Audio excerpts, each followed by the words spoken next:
खबरों में बात करेंगे दिल्ली की, जहां दिल्ली में अब धीरे धीरे प्रदूषण का जो ग्राफ है वो बढ़ता ही जा रहा है। आज सुबह से कई इलाकों में धुंध की चादर जो है वो साफ नजर आ रही है। आपके इलाके का क्या हाल है और इस पर अब सियासत किस तरह से हो रही है, जानने के लिए देखिए हमारी एक खास रिपोर्ट। कभी पीने के पानी के लिए हाहाकार, तो कभी मूसलाधार बारिश की मार और अब पॉल्यूशन का टॉर्चर। देश की राजधानी में आपका स्वागत है। यहाँ वैसे तो सब कुछ फ्री है, लेकिन सांसों की कीमत का बाजार में भाव बढ़ गया है। अरविंद केजरीवाल के नक्शे कदम पर चलने वाली सीएम आतिशी भी वही कहानी दोहरा रही है। दिल्ली सरकार की पॉल्यूशन पर हाई लेवल बैठकें चल रही है। ठंड का सीजन आ रहा है, तो वही सेम पॉलिटिकल अटैकिंग भी शुरू हो चली है। दिल्ली सरकार हरियाणा पर आरोप लगाएगी, हरियाणा सरकार अपनी सफाई पेश करेगी, मगर इन सब के बीच पिसेगी दिल्ली की जनता। खैर, दिल्ली सरकार की हाई लेवल मीटिंग के बाद हुए फैसलों की जानकारी देते टाइम पर्यावरण मंत्री गोपाल राय ने भी कुछ इसी तरीके की बात कही। देखिए, पहली बात तो कि विपक्ष को बोलने का हक ही नहीं है। भारतीय जनता, हम तो प्लान तैयार कर रहे हैं, हम तो कुछ कर रहे हैं। भारतीय जनता पार्टी की सरकारें तो सो रही हैं।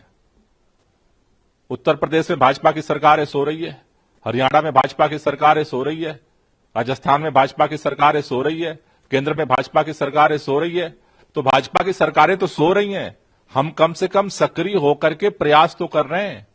विपरीत मौसम में भी कैसे ज्यादा से ज्यादा प्रदूषण का प्रभाव कम हो, इसके लिए दिल्ली सरकार सबसे ज्यादा सक्रियता के साथ काम कर रही है। दिल्ली सरकार कई बार हरियाणा की पराली के धुएं को दिल्ली में बढ़ रहे प्रदूषण का जिम्मेदार ठहराती रही है। तो अब हरियाणा की सैनी सरकार ने प्रदूषण को रोकने के लिए नया फैसला लिया है। पराली जलाने वाले लोगों पर एफआईआर दर्ज की जाएगी। अननेसेसरी तौर पर स्मोकिंग या किताबों को जलाने की घटनाओं पर भी कार्रवाई की जाएगी। अब ऐसे में अक्सर दूसरों पर आरोप लगाने वाली आम आदमी पार्टी को अब अपनी ही खुद की सांसद जमकर घेर रही है। स्वाति मालीवाल ने सोशल मीडिया प्लेटफॉर्म एक्स के माध्यम से कई सवाल पूछे हैं। स्वाति मालीवाल ने आपसे पूछा है, 20 करोड़ की लागत से बना स्मॉग टावर बंद क्यों है? सड़कों की मैकेनिकल स्वीपिंग के वायदे का आखिर क्या हुआ? पराली गलाने वाले जादुई घोल का क्या हुआ? प्रदूषण फैलाने वाली फैक्ट्रियों पर सख्ती कब? बहुत ज्यादा पुरानी बात नहीं है। आम आदमी पार्टी के संयोजक अरविंद केजरीवाल दावे कर चुके थे कि अगले सीजन तक प्रदूषण का दिल्ली से सफाया हो जाएगा। लेकिन अब यमुना में झाग है। छठ के त्योहार की आहट के बीच श्रद्धालुओं की झाग में नहाते हुए तस्वीरें केजरीवाल के खोखले दावों की पोल खोल देंगी।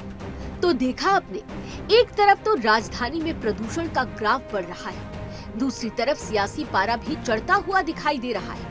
अब ऐसे में देखना तो ये होगा कि दिल्ली वालों को क्या इस सीजन में भी प्रदूषण से राहत मिल पाएगी, या फिर इस पूरे सियासी चक्की में दिल्ली की जनता एक बार फिर से पिसती हुई नजर आएगी। दिल्ली में अगले साल विधानसभा चुनाव है और अब ऐसे में दिल्ली की खराब हवा पानी विधानसभा चुनाव में भी एक अहम मुद्दा बनती हुई नजर आने वाली है।